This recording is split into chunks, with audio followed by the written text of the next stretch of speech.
વાલા બાળકો મજામાં? કેમ છો? હું ધર્મેશ પટેલ.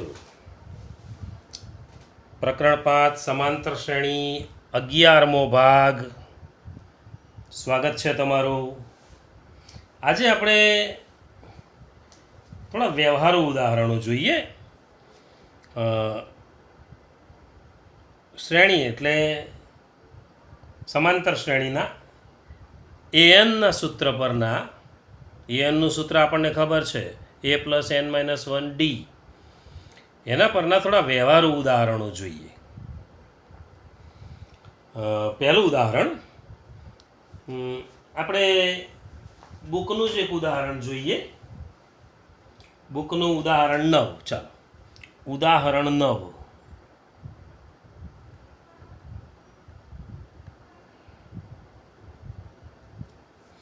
સમજતા રહેજો. 1000 રૂપિયાની રકમ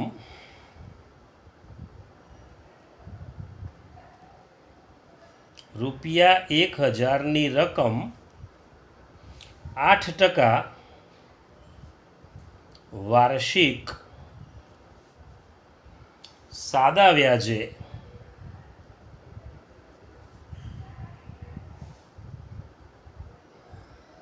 મૂકવામાં આવે છે. સમજી લેજો બરાબર. 1000ની રકમ એટલે મુદ્દલ 1000 રૂપિયા કહેવાય. સંકેતમાં પી કહેવાય. પી બરાબર 1000. પહેલાં ભણી ચૂક્યા છીએ આવું. 8% એ વ્યાજનો દર છે એટલે એને કેપિટલ આર કહીશું. આર બરાબર 8%. પી બરાબર 1000 રૂપિયા મુદ્દલ છે. સાદા વ્યાજે મૂકીએ છીએ. દરેક વર્ષને અંતે મળતા, દરેક એટલે પહેલું વર્ષ, બીજું વર્ષ, ત્રીજું વર્ષ એમ કહે છે. દરેક વર્ષને અંતે મળતા વ્યાજની ગણતરી કરો.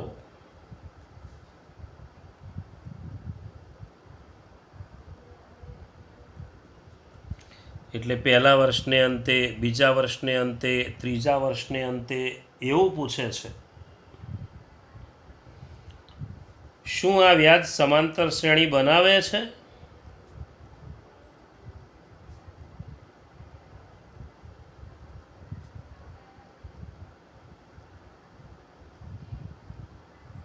પહેલા વિડીયોમાં હતું સમાંતર શ્રેણી ક્યારે બની કહેવાય. બીજામાંથી પહેલું બાદ કરીએ, ત્રીજામાંથી બીજું પદ બાદ કરીએ. જો તફાવત સરખો રહેતો હોય તો સમાંતર શ્રેણી છે એમ કહેવાય, એવું પૂછે છે. જો હા તો 30 વર્ષને અંતે મળતા વ્યાજની ગણતરી કરો. ચલો, આ પ્રમાણેનો દાખલો છે. હવે આપણે જોઈ લઈએ. પહેલાં 1000ની રકમ 8% વ્યાજ. પહેલા વર્ષનું વ્યાજ શોધવું છે, પહેલું જ વર્ષ. ચલો, પહેલા વર્ષને અંતે કેટલું વ્યાજ આવે જરાક જોઈ લઈએ. આપણું સૂત્ર હોય I બરાબર PRN/100.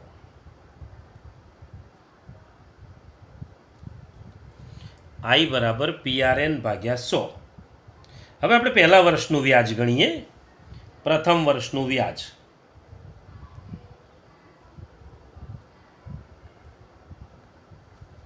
ચલો, સૂત્રમાં કિંમત મૂકી દઈએ. I એટલે વ્યાજનું સૂત્ર. PRN/100. એનની જગ્યાએ ટી પણ લખી શકાય. PRT/100 એવું પણ હોઈ શકે. ટી લખીએ તો ખોટું નહીં પડે. પી એટલે મુદ્દલ, કેટલું છે તો 1000. આર એટલે ટકા, કેટલા છે 8. એન એટલે પહેલા જ વર્ષની વાત છે. નીચે લખીએ 100. 2 મીંડા ઉડી જશે. કેટલા રૂપિયા વ્યાજ આવ્યું તો 80 રૂપિયા વ્યાજ આવ્યું. 80 રૂપિયા વ્યાજ થયું પહેલા વર્ષને અંતે. ચલો, બીજા વર્ષનું વ્યાજ એટલે બીજા વર્ષને અંતે કેટલું વ્યાજ થાય.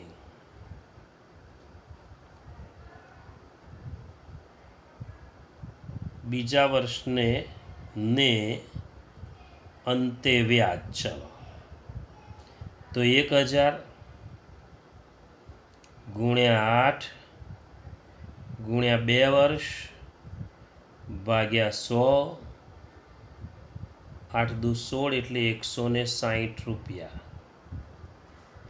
ચલો ત્રીજા વર્ષને અંતે વ્યાજ.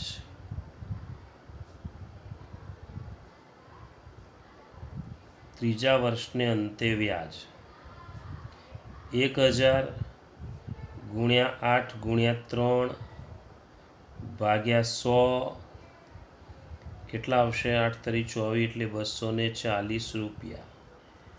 ટૂંકમાં આપણી જોડે આવી એક શ્રેણી બની 80. શ્રેણી કેવી બની? 80, 160, 240. હવે આ સમાંતર શ્રેણી છે કે નહીં?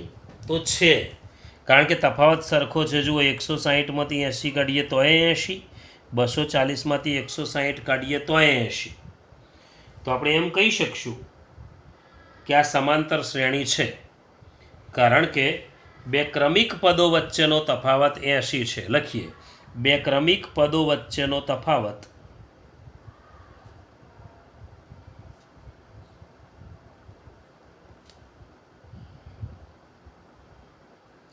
બરાબર 80.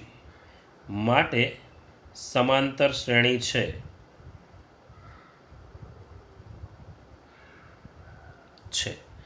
માટે સમાંતર શ્રેણી છે. ચલો હવે આગળ જઈએ. હવે એનો બીજો સવાલ. વ્યાજની ગણતરી કરી દીધી. સમાંતર શ્રેણી બનાવે છે તો હા બનાવે છે. 30 વર્ષને અંતે મળતા વ્યાજની ગણતરી કરો. ચાલો એ બરાબર કેટલા? તો 80. ડી બરાબર કેટલા? તો 160 માઇનસ 80 એટલે 80 જ થશે. અને 30 વર્ષને અંતે એટલે 30મું પદ શોધવું છે, તો એ 30 શોધવો છે. આપણે એનનું સૂત્ર મૂકી દઈએ. એનનું સૂત્ર આવું થશે: એન બરાબર a plus n minus 1d. જૂનો દાખલો થઈ ગયો. હવે એન એટલે એ 30, એ એટલે 80, n માઇનસ 1 એટલે 30 માઇનસ 1, ડી એટલે 80.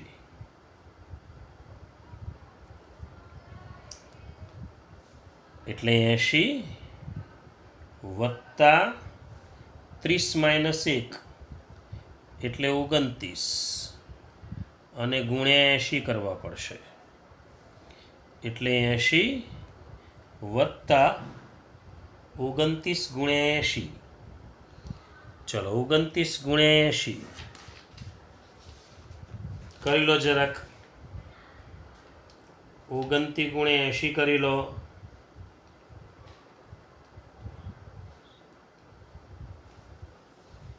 કેટલા આવશે? ગણી લીધા? 2320. આ 2320માં 80 ઉમેરીએ એટલે 2400 રૂપિયા.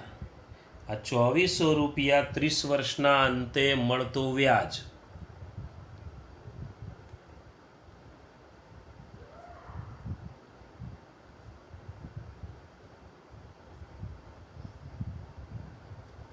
દાખલો એનો એ જ છે, પણ વ્યવહારુ દાખલામાં આવી રકમ આવશે. તમારે લાઇનસર બધા પદ શોધવા પડશે.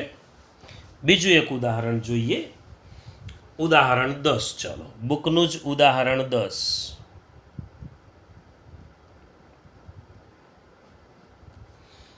રકમ સમજાવતો જઉં છું, શાંતિથી સમજતા જવાનું. ફૂલોની એક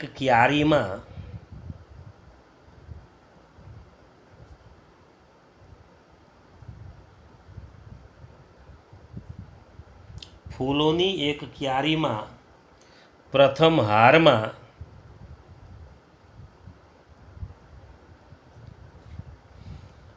23 ગુલાબના છોડ,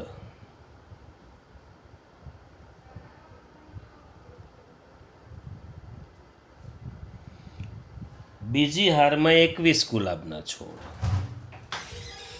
બીજી હારમાં 21 ગુલાબના છોડ, ત્રીજી હારમાં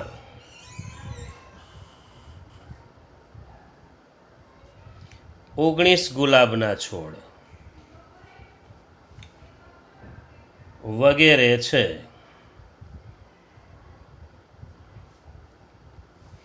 તેની છેલ્લી હારમાં છેલ્લું પદ આપ્યું છે, ધ્યાન રાખજો, છેલ્લું એટલે એન કહેવાય.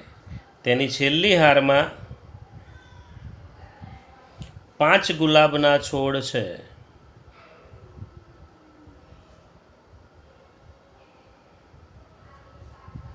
આ ક્યારીમાં કુલ કેટલી હાર હશે?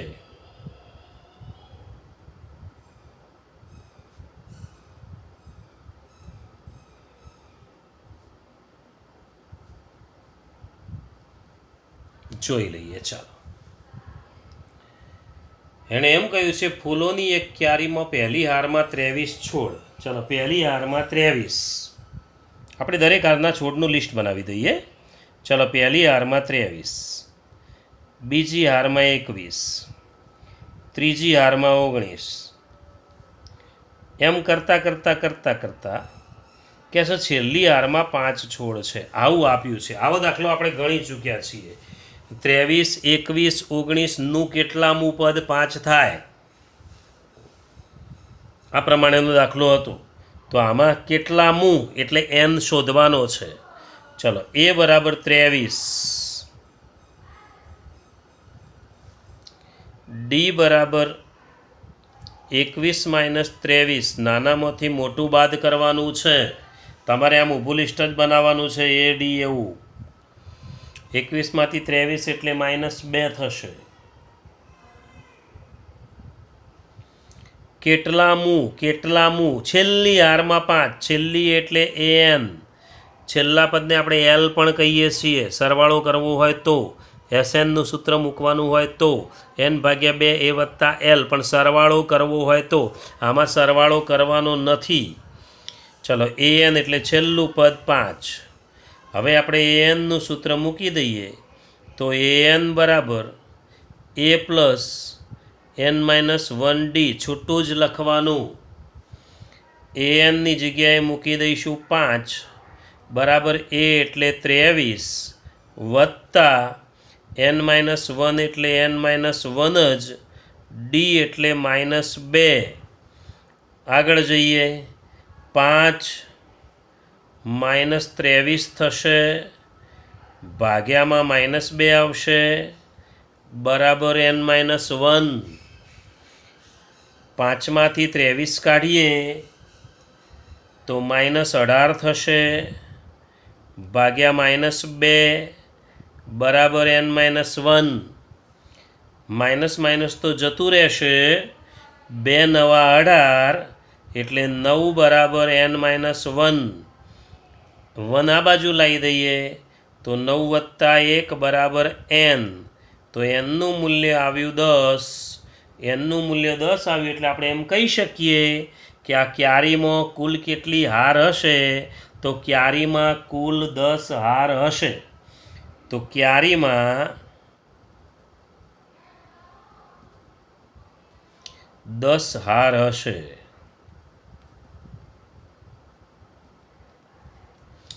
વ્યવહારુ દાખલા એટલે કહેવાય વ્યવહારુ દાખલા, પણ આપણી પદ્ધતિ તો એની જ. આ ગણેલા દાખલાની બરાબર પ્રેક્ટિસ કરી લેવાની. શ્રેણી તમને મળવી જોઈએ. જો આમાં વ્યાજ શોધ્યા એટલે શ્રેણી મળી, શ્રેણી મળે એટલે જૂનો દાખલો. આમાં તો શ્રેણી તૈયાર આપેલી જ હતી. હવે સ્વાધ્યાયમાં 1-2 દાખલા એવા છે જે આપણે જોઈ લઈએ. સ્વાધ્યાય 5.2 19મો દાખલો.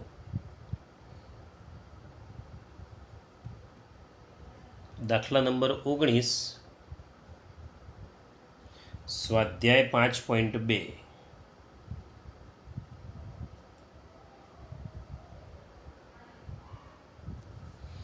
દાખલો 19 સ્વાધ્યાય 5.2 જોઈએ રકમ આ પ્રમાણે છે. સુબ્બારાવે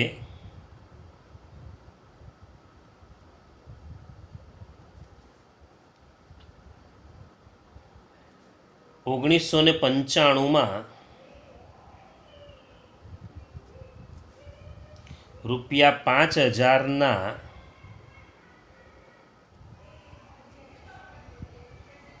વાર્ષિક વેતનથી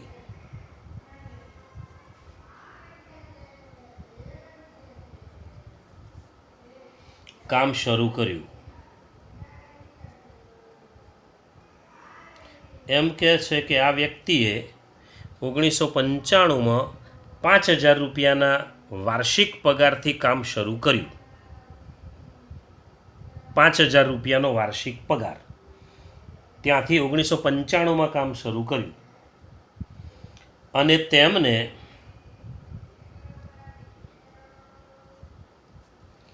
દર વર્ષે ₹200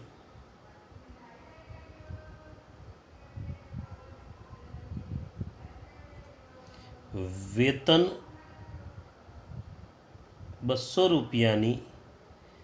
વેતન વૃદ્ધિ મળે છે. એમ કે છે દર વર્ષે ₹200 પગાર વધે છે. પહેલા વર્ષે 5000 હતું, બીજા વર્ષે 5200 આપ્યો, ત્રીજા વર્ષે 5400 આપ્યો.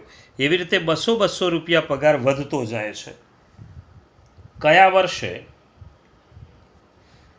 કયા એટલે કેટલામાં વર્ષે? તેમનું વેતન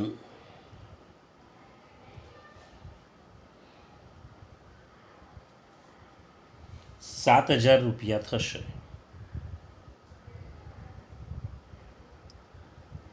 જોઈ લઈએ. ચાલો, 1995માં ₹5000 પગાર હતો, તો પહેલા વર્ષનો પગાર ₹5000 થયો. ચલો, પ્રથમ વર્ષનો વાર્ષિક પગાર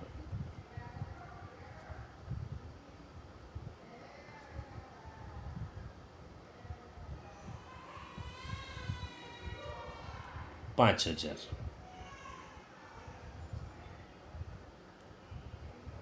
બીજા વર્ષનો વાર્ષિક પગાર 5000 + 200 એટલે ₹5200. ત્રીજા વર્ષનો વાર્ષિક પગાર 5000 + 200, કતો 5200 + 200. ચાલો, 5200 હતો આગલા વર્ષે, ₹200 વધ્યો એટલે 5200 + 200 એટલે ₹5400. હવે ધ્યાન રાખો, ₹5400 પગાર થયો ત્રીજા વર્ષને, એટલે શ્રેણી બનાવીએ તો આવી બનશે, આ પ્રમાણે શ્રેણી બનશે. પહેલાં 5000, પછી 5200, પછી 5400. પરીક્ષામાં સમય ના હોય તો સીધી શ્રેણી બનાવી દેવાની કે દર વર્ષનો પગાર 5000, 5200, શ્રેણી લખી દેવાની. આ ઉપરની કોઈ માથાકૂટમાં પડવાનું નહીં, અને સમય હોય તો શાંતિથી લખવાનું. આપણે પરીક્ષામાં કેવો સમય છે એના ઉપર આધાર રાખે, એટલે ધ્યાન રાખવાનું. ચલો, હવે એમ કહે છે કે આમ કરતાં પગાર કેટલે પહોંચ્યો? 7000. થઈ ગયો જૂનો દાખલો. આ એન કહીશું આપણે. ચલો, એ બરાબર કેટલા? તો 5000. ડી બરાબર કેટલા? તો 5200 - 5000 એટલે 200. છેલ્લું પદ એટલે એન કહીશું. એન કેટલો? તો 7000. આપણે એનનું સૂત્ર મૂકીએ. છેલ્લો દાખલો ગણ્યો તો એ પ્રમાણે જ. એન = a + n - 1 ડી, અને હું તમને પહેલેથી કહેતો આવ્યો છું કે આ રીત સૌથી અગત્યની રીત છે કે જેમાં કેટલામું પદ હોય, છેલ્લું પદ આપેલું હોય અને કેટલા પદો છે એવું ગણવાનું, કે કેટલામું પદ આટલું થાય એવું, કે તો એ રીત તો સૌથી અગત્યની છે જ. ચલો, એનની જગ્યાએ 7000, એ એટલે 5000, n-1 જ, ડી એટલે 200, તો 7000 માઇનસ 5000, સોરી 50000 લખાઈ ગયું, ભાગ્યા 200 નથી, બરાબર 7000 માઇનસ 5000 ભાગ્યા 200 બરાબર n-1. તો 7000માંથી 5000 જશે તો 2000 ભાગ્યા 200 બરાબર n-1. મીંડા જશે 2 દાન 120 એટલે 10 બરાબર n-1. તો 10 પ્લસ 1 બરાબર n, 1 આ બાજુ પ્લસમાં લઈ લીધો એટલે n બરાબર 11 થશે. એટલે એમ કહે છે કે 11મા વર્ષે 7000 રૂપિયા પગાર થશે. હવે 11મા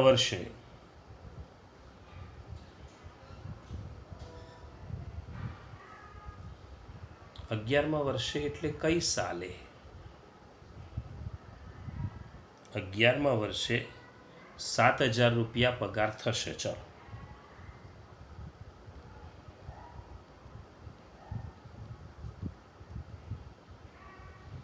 અગિયારમું વર્ષ એટલે ગણજો જરાક.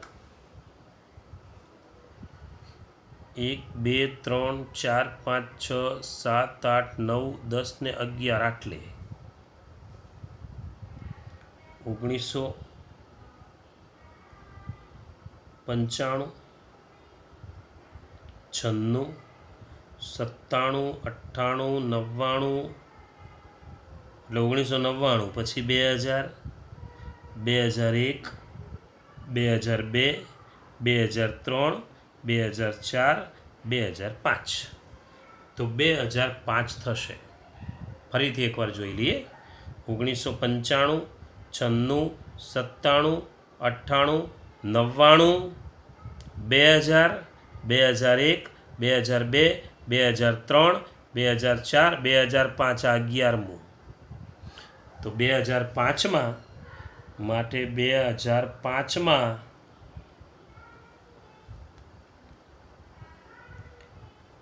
7000 રૂપિયા પગાર થશે.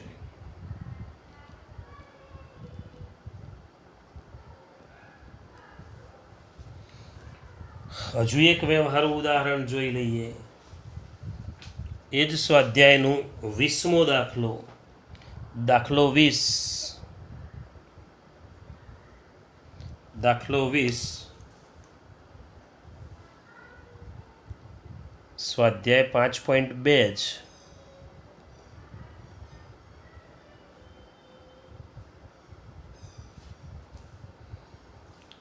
રામકલી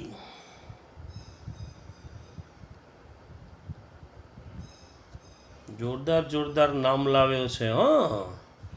રામકલી વર્ષના પ્રથમ અઠવાડિયે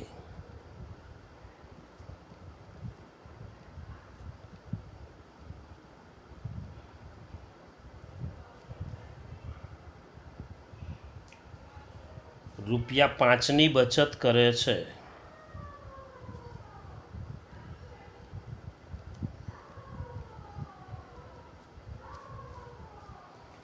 અને પછી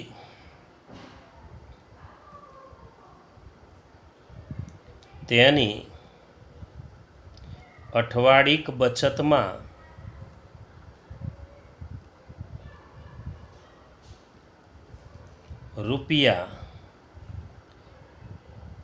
₹1.75 એટલે ₹1.75 નો વધારો કરે છે.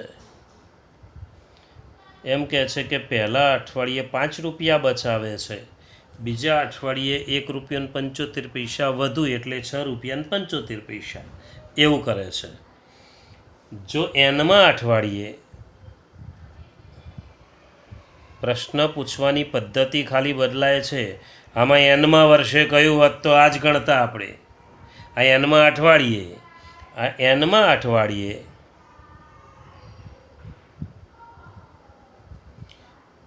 બચત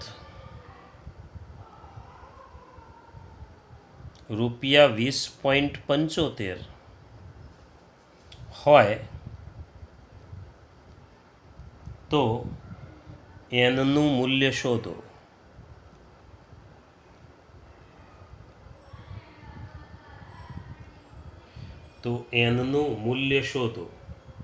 ચલો, પહેલા અઠવાડિયાની બચત કેટલી? તો 5 રૂપિયા. ચલો, પ્રથમ અઠવાડિયાની બચત